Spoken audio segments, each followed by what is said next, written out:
To my cousin George, keep flying high, knowing that you're in a place where you belong and where no judgment is passed. Introduction.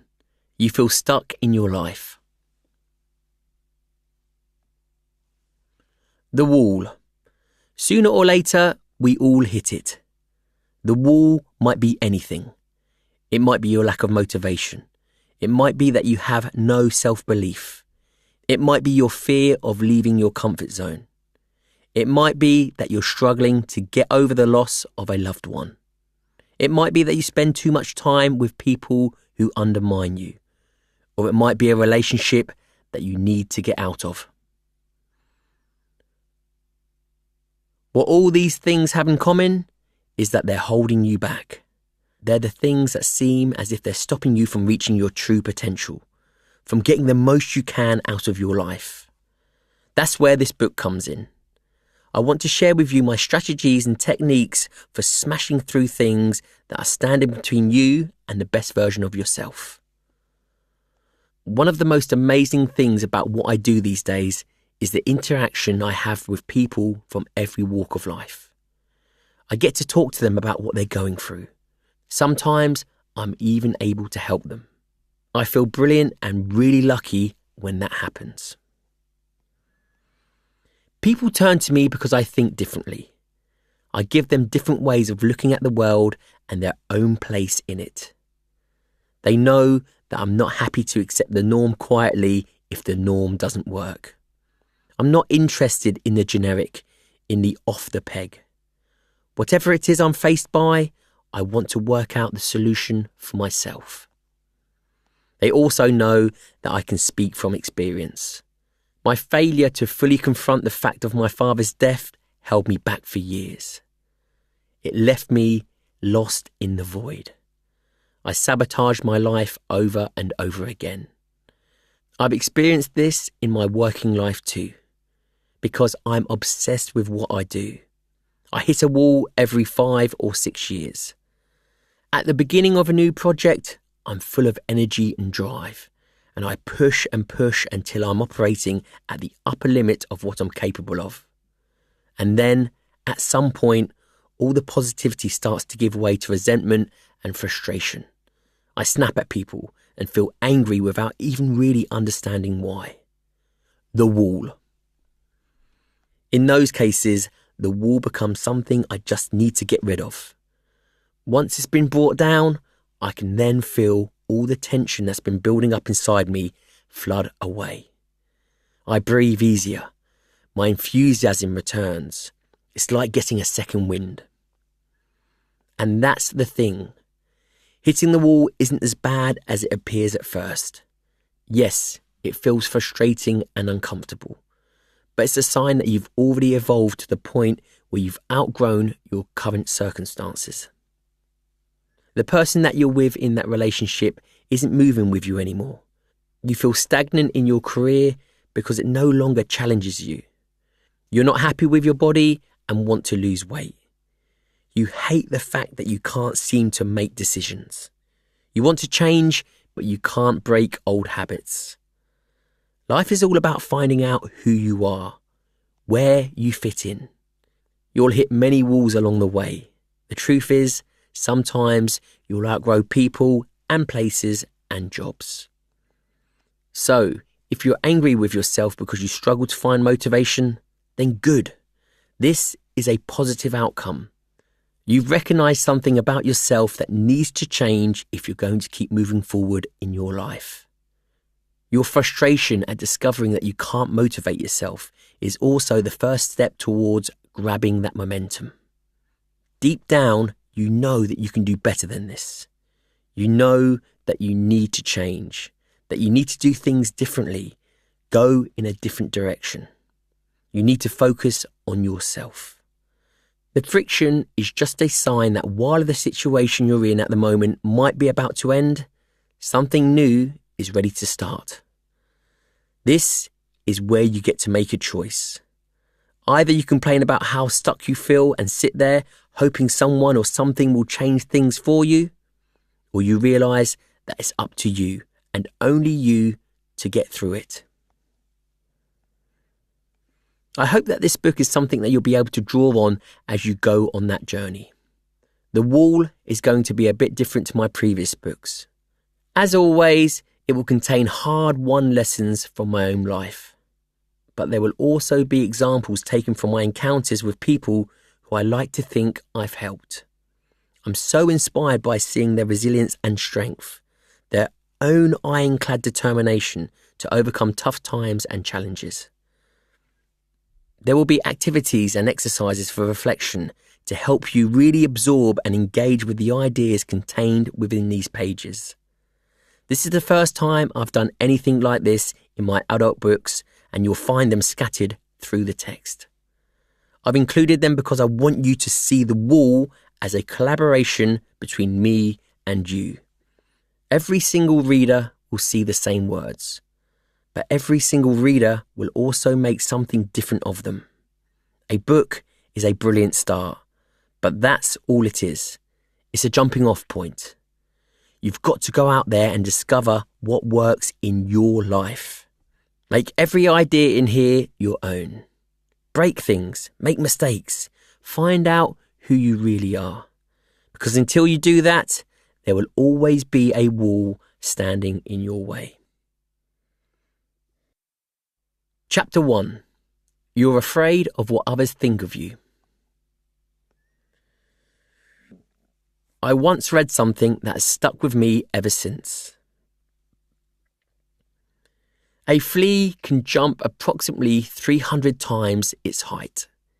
If you put a flea into a closed box, it will carry on jumping.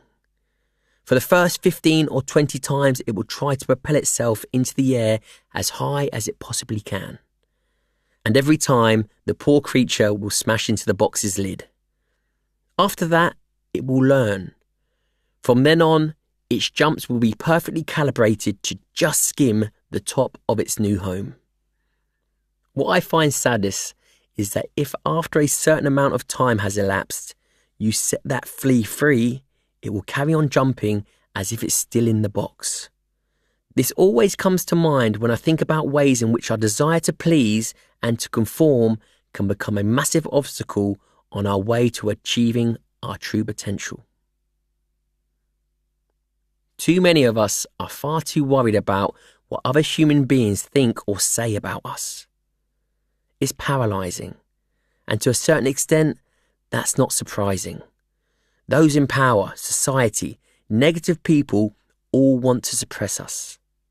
All of them are threatened by our freedom, so they force us to act like those fleas. Society has rules, and they are necessary. Without laws, we'd all be existing in a state of chaos. But those rules can be overly restrictive, even asphyxiating. We're constantly being told that we should be grateful for the job that we have, that we're lucky to even be in a relationship, that we should mindlessly repeat whatever opinions are deemed appropriate at any given moment. Why rock the boat, we're asked? Why cause unnecessary trouble? Well, sod that. It's all just a construct. There are days when I feel as if my life is a constant struggle against the expectations that others are trying to force onto me.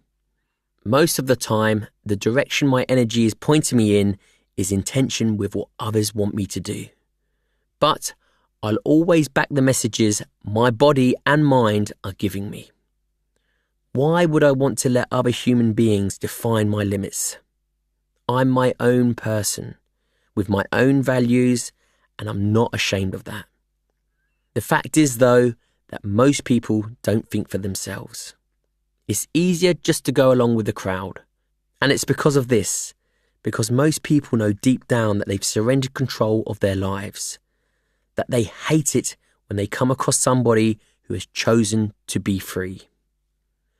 They see this person's freedom as a criticism. How wrong is that? When has any good ever come from setting your bar only as high as the lowest common denominator? The thing that astonishes me is that although there is a whole fucking lot of pressure being placed on every single one of us, ultimately, we're the ones who are brainwashing ourselves. We're doing their work for them. We become our own secret police, monitoring ourselves, repressing any sign of individuality, because we're worried about what others might say or think if we showed them who we really are.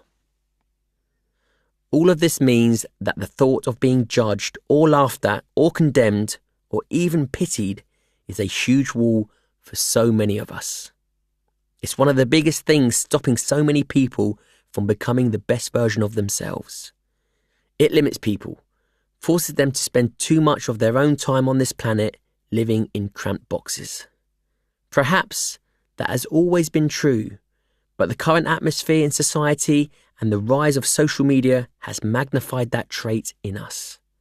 The sad fact is that people talk and negativity sells. And it's not just that this terror of being judged limits your horizons. When we allow what others do and say to affect the way we feel, it floods our body with stress. All the negativity we experience from others finds a home in our bodies. So if your happiness and sense of self-worth depend on what other people say and do, then you'll always be caught in the same painful trap. But here's the good news. It's precisely the fact that we've become our own persecutors that means we can also be our own liberators. There's no secret solution, no potion that you can drink that can make you immune or stop you caring. The answer is much more straightforward, even if to begin with it might seem harder. Be true to yourself. A lot of shit will come your way, but if you stay true to who you are, then you'll never get lost or confused or sidetracked. To do that, you have to be willing to make uncomfortable decisions without giving a fuck what anybody else says. You have to realise that it's all about you. Often this means going against what's expected of you. Are you willing to say no? Are you willing to upset people? Are you willing to focus on yourself and ignore others? Are you willing to take the backlash? Are you willing to stick at it even when times are hard? Are you willing to accept that in order to get to where you need to be, you're going to experience serious discomfort? Good. Let's get going. Your integrity is not a commodity. If you're the sort of person who flip-flops all over the place, who shifts their opinion to match whatever's the fashionable thing to believe on any given day, then how can people ever trust you? How can they rely on you? Why would they ever be interested in a single thing you think or say? Fakeness, inauthenticity, confusion. They're the penalties you pay for being a people pleaser, because other human beings can see through those performances. These deceptions and compromises might be able to work for a little while, but there's no disguises that you can put on that will work forever. People go along with all sorts of things that they don't agree with because they want to get paid, or because they want to be liked, or because they think it will bring them greater opportunities. But the biggest reward, the thing that money can't buy, is being true to who you are. There's no price on that. A pound earned by being faithful to who you are and what you believe in is easily worth £100 earned by pretending to be a person you're not. You need to remember that it doesn't matter if other people criticize you. What is important is that you shouldn't end up hating yourself because you've suppressed your personality or beliefs or ambitions in an attempt to become the sort of person you think others want you to be. What matters most isn't how others see you, it's how you see yourself. Be true to yourself. Never ever feel ashamed of who you really are. But, as always, honesty is important here. Ask yourself, what are my foundations? What are my values? What matters most to me? Then make sure you enact those things in your day-to-day life. Hold tight to them. Don't let anyone ever persuade you to relinquish them. All of this is work that is worth doing. Because when you're sure of who you are, it becomes a lot easier to ignore the shit other people throw in your direction. I know who I am. I know what I'm worth. I know that I'm a good person. I'll never pretend to be someone I'm not. I stand up for what I believe in. I keep my integrity. Because my integrity is the part of me that's most precious. It's something that cannot be bought or sold. That's why when people feel as if they can take a pop at me in the press, I'm not going to bother replying. I just let it wash over me. Their problem, not yours. It's so easy to get obsessed by the idea of what someone else thinks of you.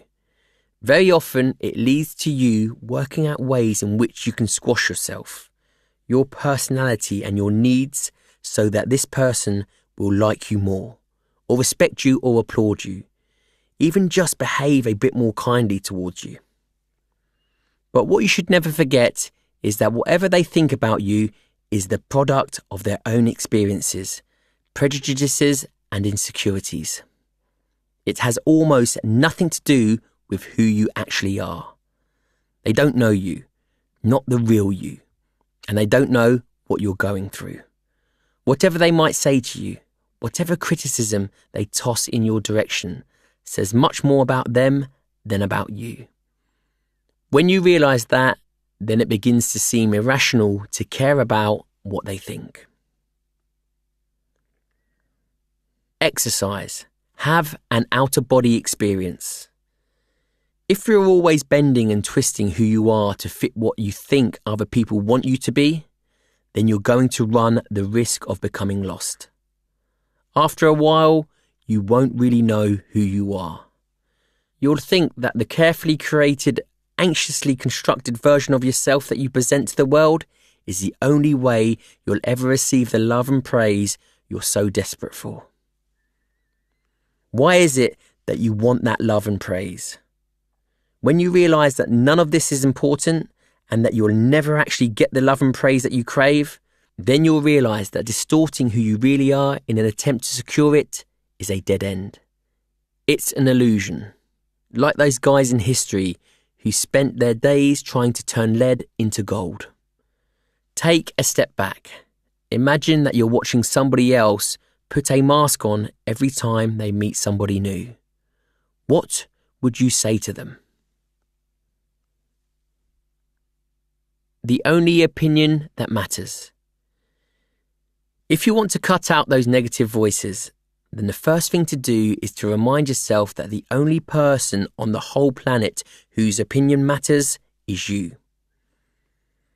Why on earth would you ever let what anybody else think stop you from making the most of your existence? I met Danny at a signing for my last book.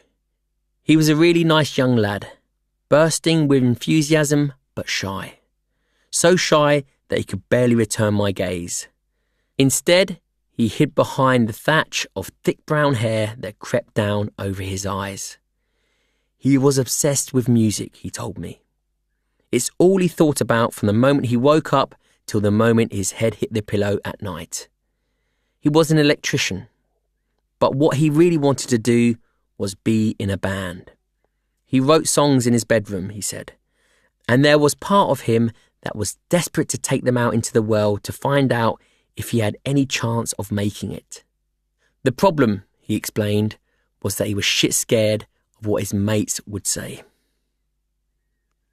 I'm worried they'd laugh at me or take the piss, he said, his voice faltering. I'm a bit different from them. I'm not sure if they really understand me, and I think if I get up on stage and make a tit of myself, they'll never let me forget it. But why would you ever want other people's opinions to be the barrier that stops you from finding out the limits of your potential? I've replied. That's something you should discover for yourself. If you stay in the box they've built for you, you'll live with regrets for the rest of your life. That regret will eat you up. And for what? Something very important to you will have been squashed. Now, ask yourself, is it worth it just to make sure nobody criticises you or laughs at you? Maybe you are a shit singer. Maybe when you get up on stage, everyone will laugh and joke. But at least you'll know then. And you can laugh and joke along with them, and then move on with a new lesson under your belt. But imagine never giving yourself the chance to find out. What I was trying to explain to Danny is the same thing I always try to say to anyone else in his position. The people who give you shit and try to put you off trying to better yourself aren't going to have to live with the regrets that will come if you decide to listen to them. But you will. Whatever it is that you're considering doing, whether that's changing careers or changing haircuts, you should be doing for you and you alone. You're not doing it on behalf of your mates or your parents or your colleagues at work. You should be doing it to progress who you are, to get that bit closer to the best version of yourself, to increase your chances of living a happy and fulfilled life.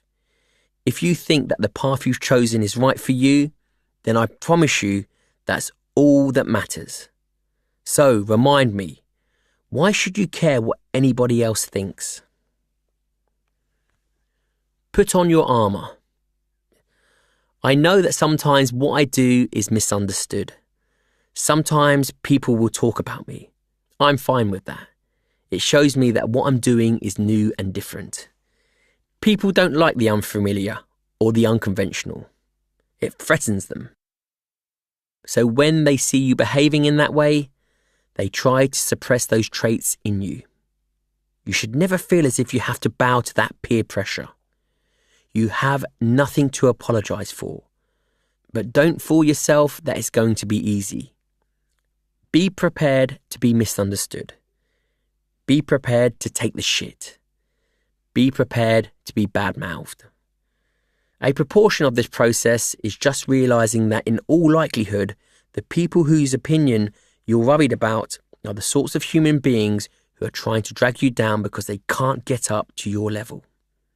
As soon as anybody shows a spark of talent or bravery or ambition, they move as quickly as they can to stamp it out.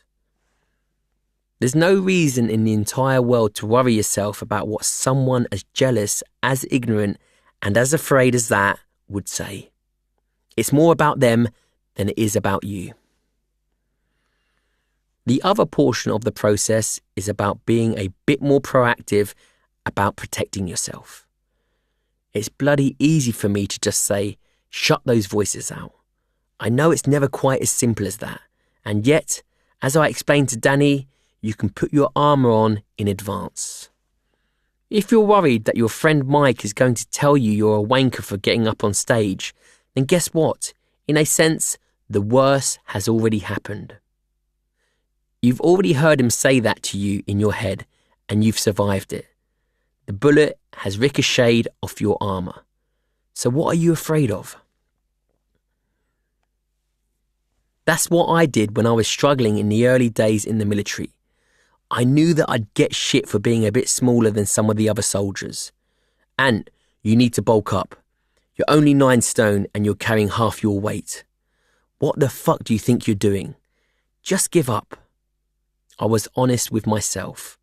I worked out which part of that I needed to listen to, the constructive criticism, and which bit I needed to ignore, everything else. It meant that as soon as the sergeant major opened his mouth, I was prepared. I knew how to protect myself. It's a progressive mindset rather than a reactive one. Danny needed to do the same thing. Was he worried about criticism because he knew that some of his lyrics needed polishing, or his guitar playing needed to be improved? Or was he worried about people behaving like negative twats because they've got nothing better to do with their lives than try to shrink somebody else's existence? His response to this was really telling. For the first time in our whole conversation, he stared back directly into my eyes. "No," he said. "I'm ready to go. I'm just scared of looking like an idiot. I'm scared of people thinking I'm getting above myself." Are you getting above yourself? No. Is what you're doing insulting anybody? Is what you're doing hurting anybody? No. He looked surprised when I asked this. Exactly. So they have no right to judge you. What they say or do does not fucking matter one iota. Spend time now imagining the worst of what they can say. None of it matters, does it? None of it is any reflection on you or your abilities. The only person it reflects badly on is them. That seemed to hit home. He mumbled a thank you and walked off into the night. I didn't expect to hear from him again, but a couple of months later, he sent me a message on Instagram to say that he'd played at a couple of open mic nights in the city he lived in. He wasn't sure whether this was going to turn into anything more meaningful, but he was glad that he'd found the courage to at least give it a go. For too long, he'd let his fears about what other people might say about him define his existence. By getting up and doing what he did, he was defining himself. Hearing that made my day. When you do this work of preparing yourself, you'll learn a whole lot more about yourself. And crucially, you'll have learned a bit more about how to manage your emotions. Listen to chapter 10 for more on this. You've looked at that negative situation that promised to work against you and turned it into a positive situation that has the potential to work for you. Because, as I see it, you're not filling your head with reasons to stop. You're filling it with the ammunition that will help you succeed. Use that time wisely before you make the commitment. Think about your strengths and weaknesses. Identify the stuff that you know will be able to slide through your armour and really get to you. Why is it that you're particularly worried about what that particular person will say? When you've worked that out, then you can just bat it to one side and use it as inspiration. You think that, well, I'll fucking show you how wrong you are. You can turn their weapons against them. Set boundaries. So far, I've talked about the way that the fear of what those around us will think stops us from doing the things we want to do. But that same fear can also work the other way round. It can make us do things we don't want to do. People pleasers agree to do things for others even when they know it will make them less happy and more stressed.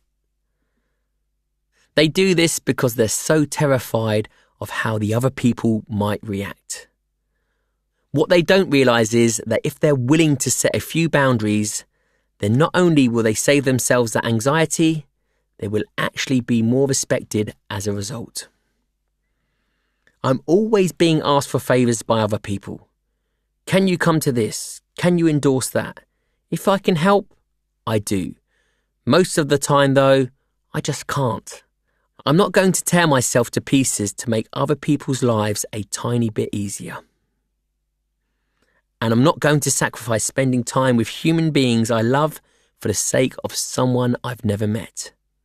So, as clearly, firmly, and as politely as I can, I tell them what they're asking isn't possible. Be honest. Never tell a white lie.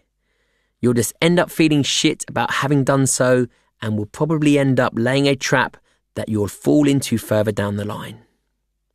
I guarantee that most people will react far better than you expect. In fact, they respect you all the more for being so upfront and clear.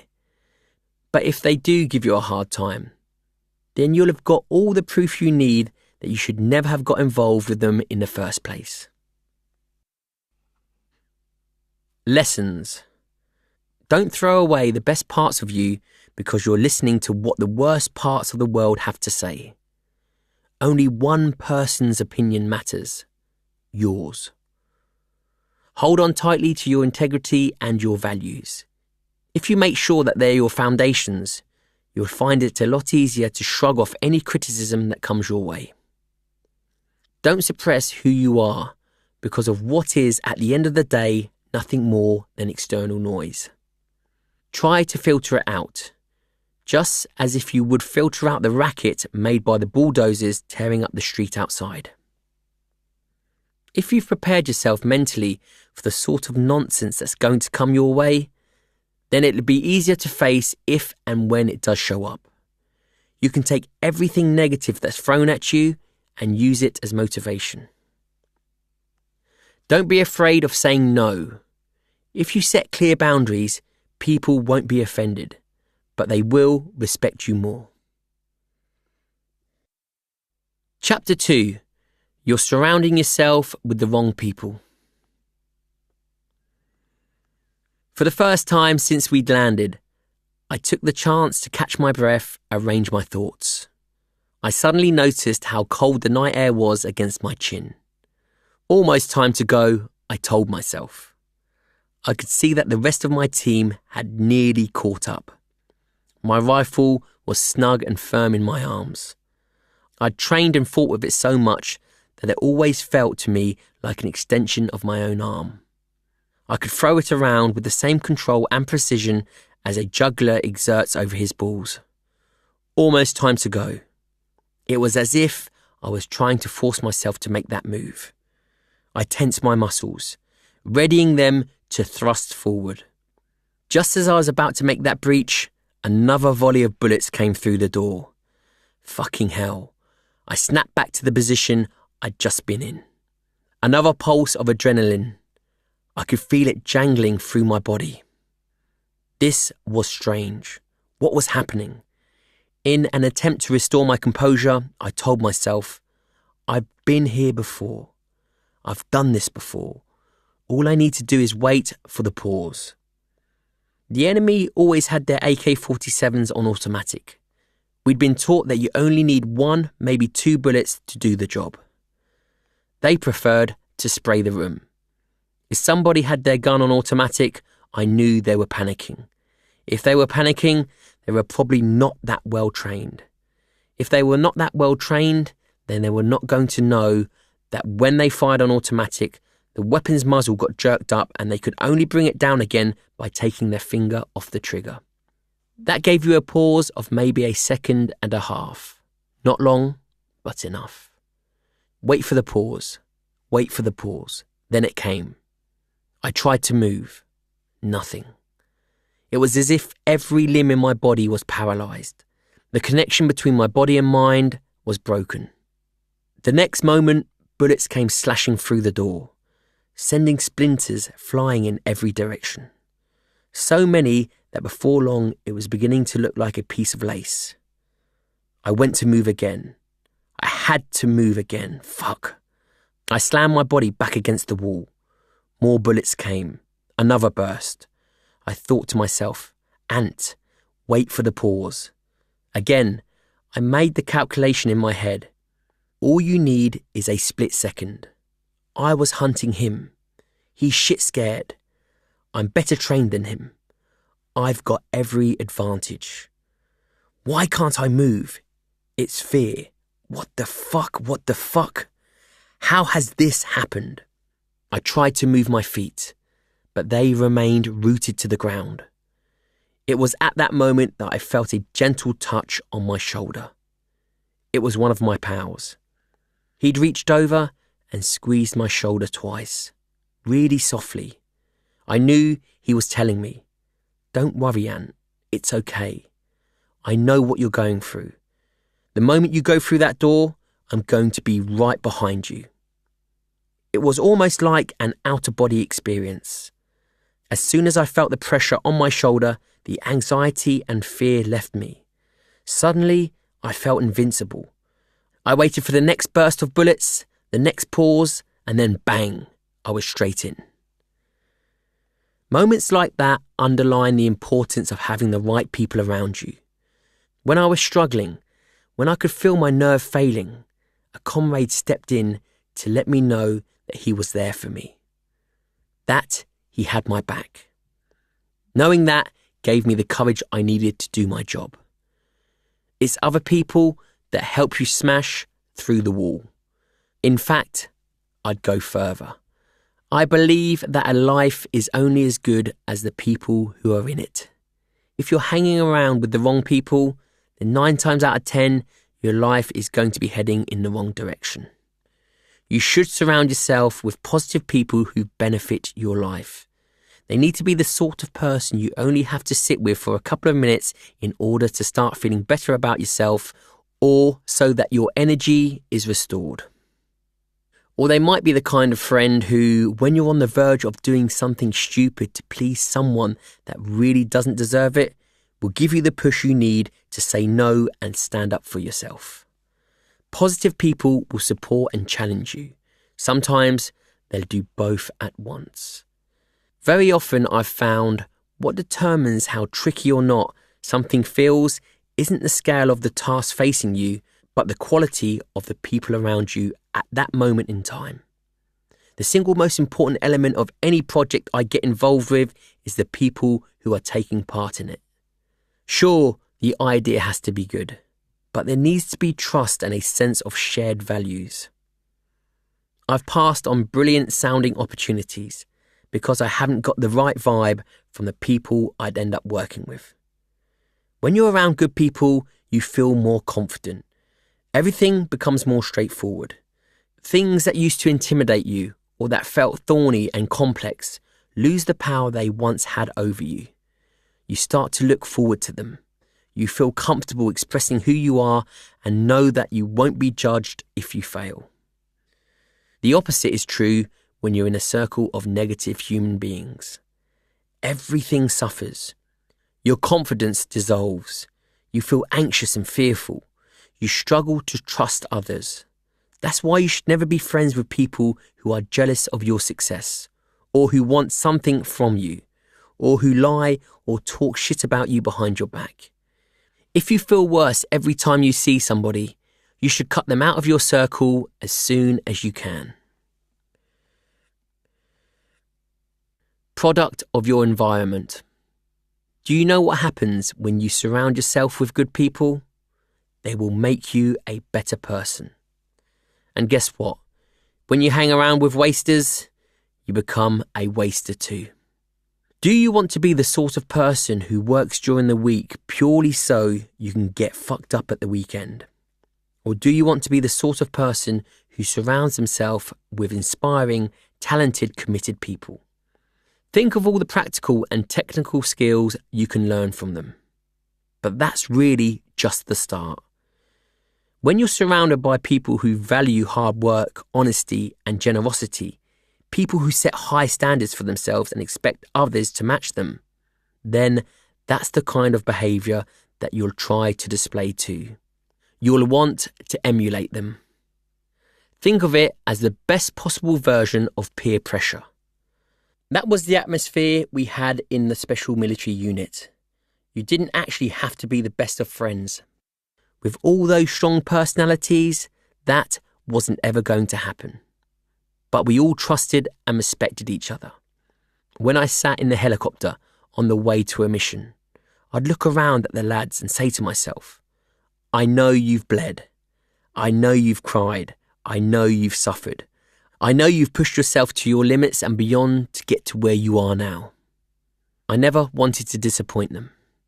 I never wanted for any of them to turn around, look at me and say to themselves, he doesn't belong here. The standards there were ridiculous. If my performances dropped, you better believe they'd have let me know. We all relied on each other because our lives depended on it. It was such a stimulating, challenging environment to be in. It was humbling, but also inspiring. There was so much to learn from people who were experts in their field. We all fed off each other. Together, we felt unstoppable. By contrast, there are over 100,000 people in the army, and they're all competing against each other. So much so, in fact, that it's a negative environment. It's para-engineers against 7RHA. Petty, pointless battles that are all about ego and very little to do with soldiering. That's why I was out within the year. Although, it should be said, not before I'd let peer pressure force me into drinking piss from an upturned desert boot. This is the absolute definition of an activity that doesn't benefit you as an individual in any way, shape or form. You're just doing it to fit in with a bunch of knobheads. You don't need me to tell you that isn't the sort of atmosphere you should be cultivating. I have a great circle around me now. I know I can turn to them and be honest with them, and I know that they'll be honest with me. They're there for me when I need picking up. Those times when it's felt as if the world is crashing down around me, and they're there to celebrate the good times. They give good advice when I need it. They're also not afraid to let me know when I'm behaving like a dick or wading into situations where I'd be painfully out of my depth. There were times on Everest and in combat where I exceeded the limits of what I was capable of. If somebody hadn't pulled me back, fuck knows what would have happened. All for one and one for all. I love central London. Just driving through it excites me. But during the pandemic, I paid it a visit, and for the first time that I can remember, it didn't feel special or thrilling. It was a ghost town. Then, a couple of weeks ago, I went back.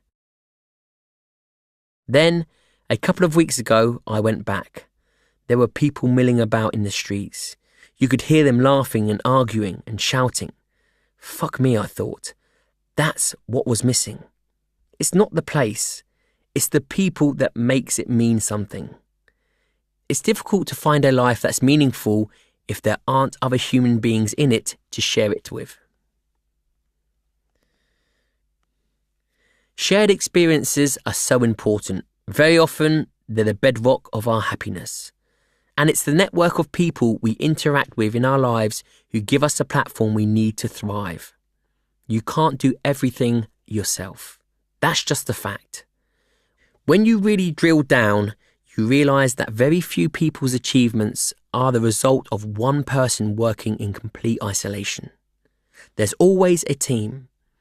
There are always other human beings making contributions here and there. Sometimes they're big, sometimes they're small, but they're all crucial. Just take one piece away and the whole edifice might come crumbling down. Steve Jobs was clearly a genius, a giant of our era. But his amazing achievements rested on the shoulders of incredible engineers and software developers as much as they did on his own insights and relentless drive. Or consider bodybuilders. They might seem at first glance to be one of the ultimate examples of what a single individual can achieve. Their success is built on a foundation of immense personal sacrifice and incredible dedication.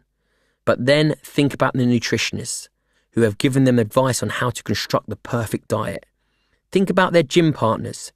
Think of the people at home who support them and give them the platform they need to go out and compete.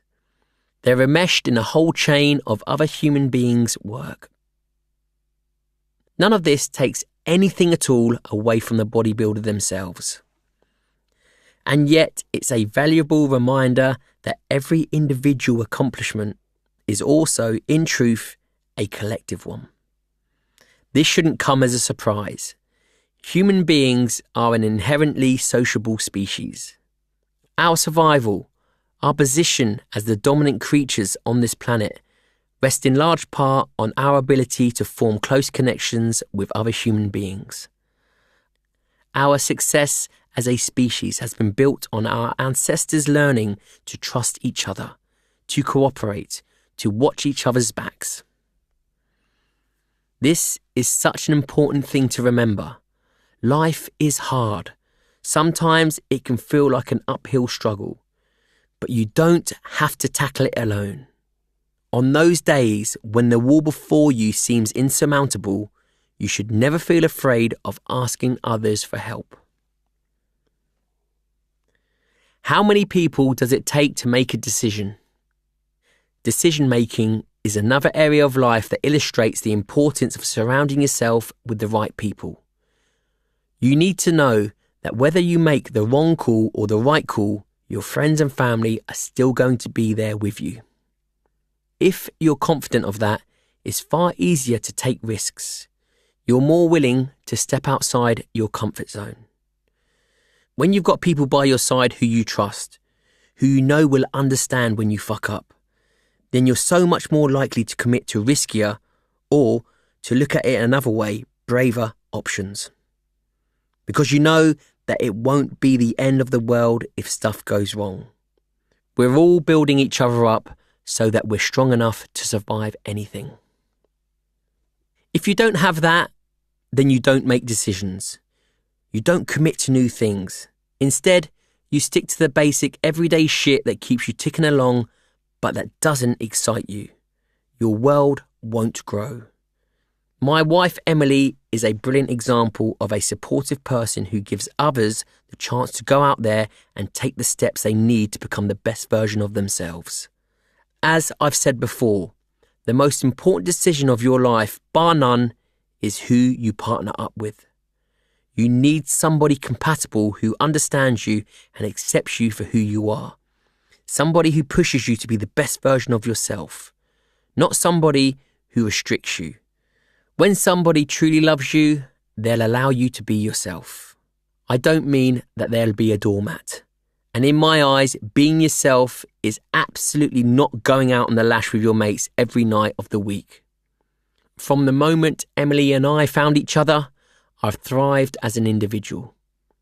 I think she helped me find out who I really was, and that was so important.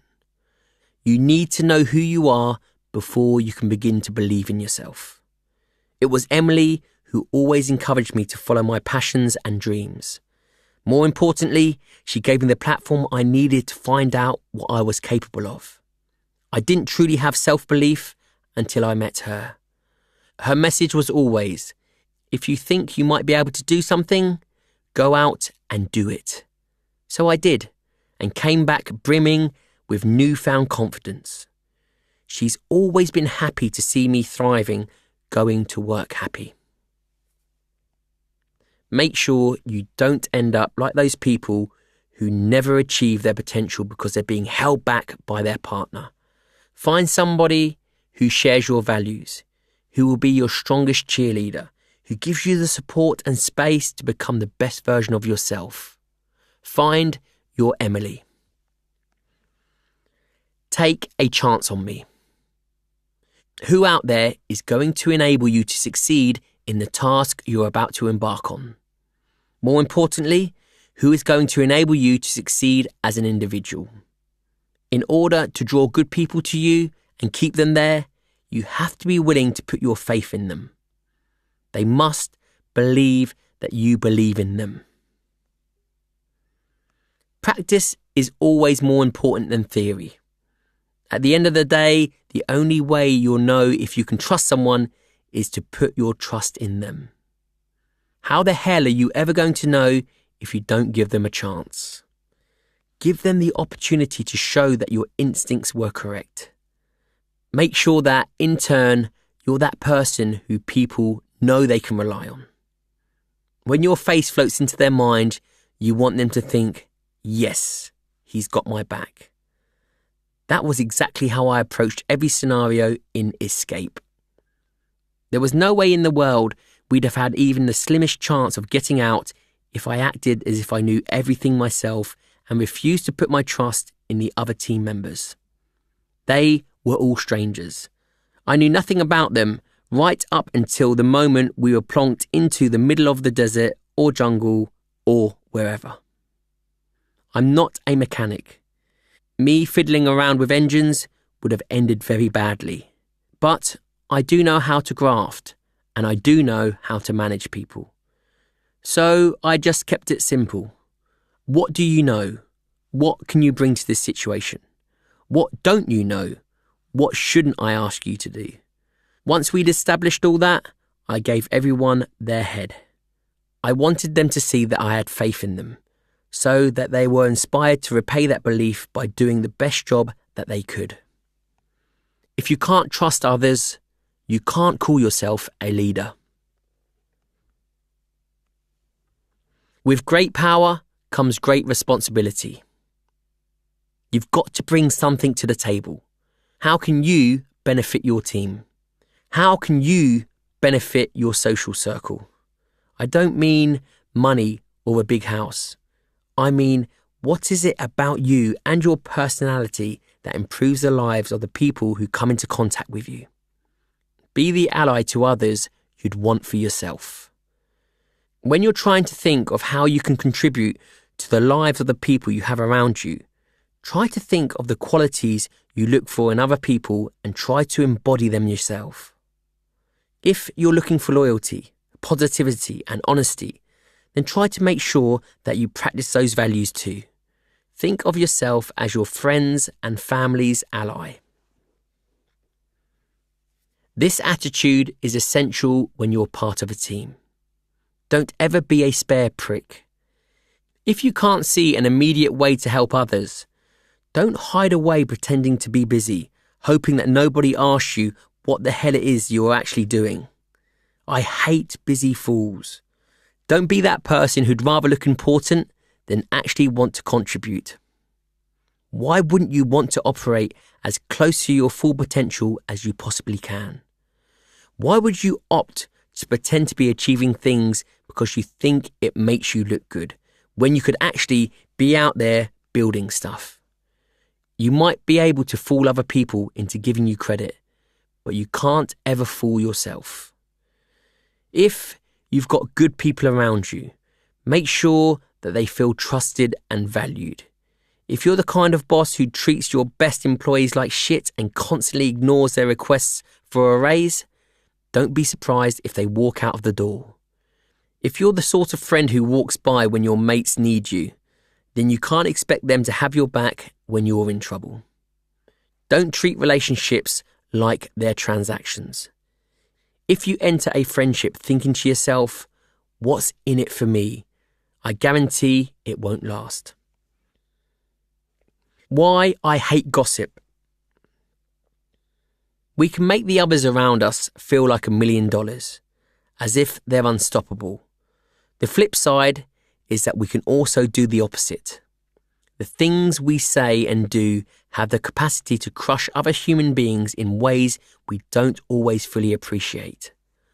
Although I communicate as freely as I can about the ideas and issues that interest me, it's no secret that sometimes this goes well, sometimes it doesn't.